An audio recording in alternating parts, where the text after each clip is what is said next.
The first woman to file a criminal complaint against New York Governor Andrew Cuomo is telling us why she did it. In an exclusive interview with CBS this morning and Albany's Times-Union newspaper, Brittany commisso says Cuomo groped and sexually harassed her. Commisso was identified as executive assistant number 1 in the state attorney general's report and is one of 11 women who accused the governor of sexual misconduct.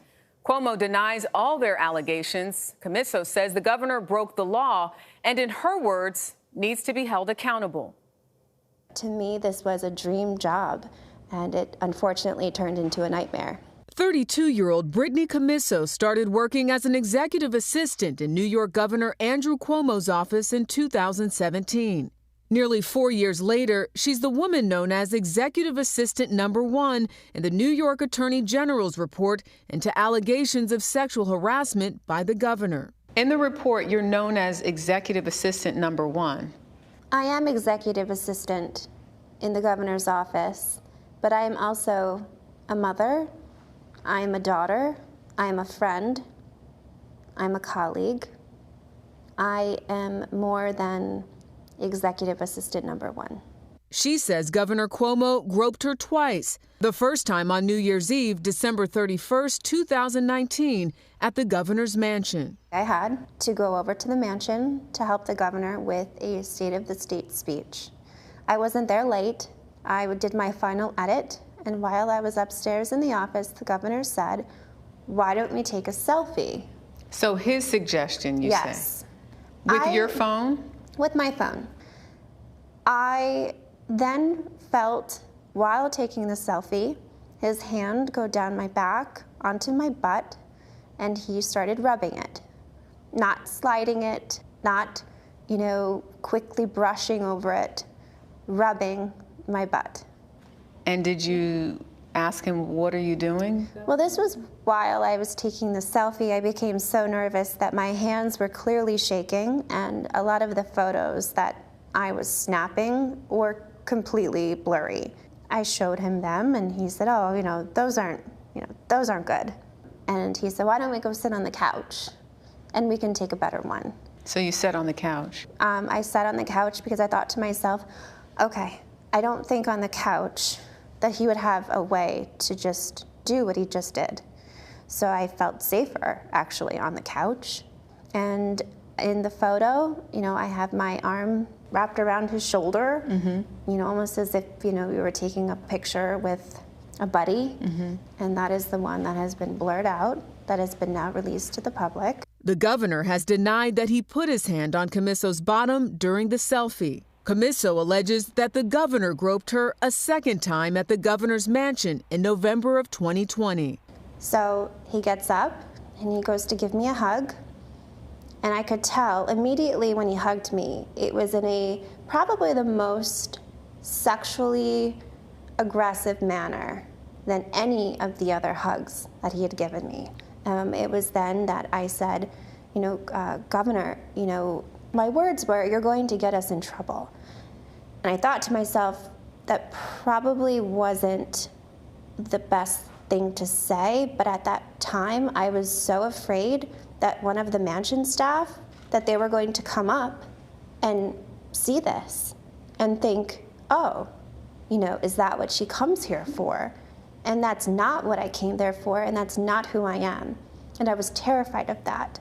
And when I said that, he walked over, shut the door so hard to the point where I thought, for sure, someone downstairs must think if they heard that, what is going on?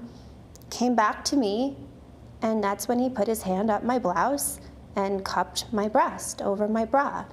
I exactly remember looking down, seeing his hand, which is a large hand, thinking to myself, oh my God, this is happening.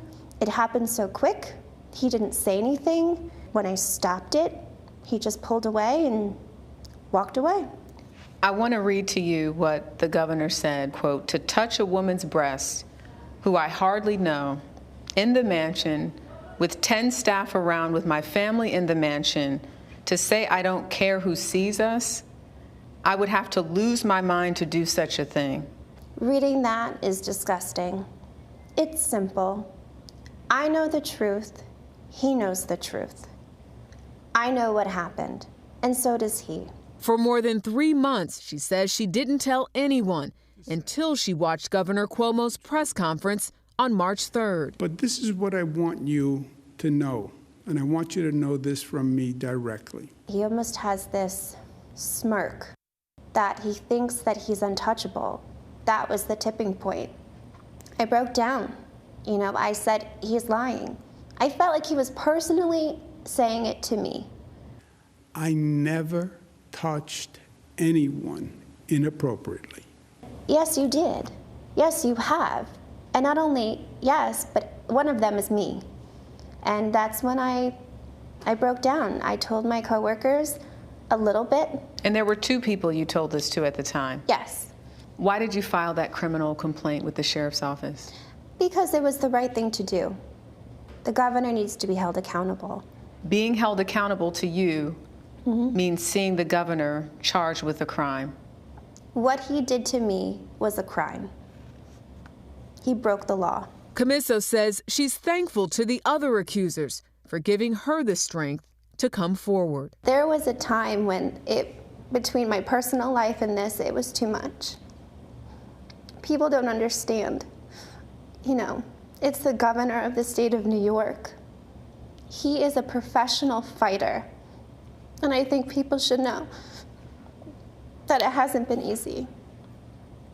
And I apologize that I haven't come forward sooner. Commisso doesn't remember the exact date the governor allegedly grabbed her breast, something Cuomo's attorney pointed out in a recent news conference. CBS News has asked Cuomo's legal team for a list of visitors to the governor's mansion from October through December of 2020.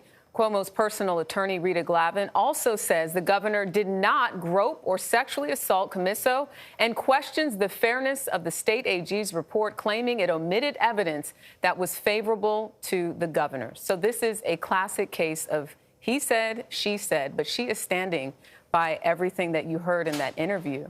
The fact that Melissa DeRosa, who was the #1 chief aide to the governor, has decided, based on the reporting that you and the Albany Times-Union has done. In other words, I can sort of see that it happened late Sunday night after we'd released a couple of sound bites from your interview, clearly signifies that she can no longer stand by the governor's side. And so it'll be interesting to see what happens in the assembly. And I think it's actually more now than a he said, she said, because he hasn't said all that much. We've waited for more of a response to the AG's report. Yeah. And she said quite a lot to you. She did.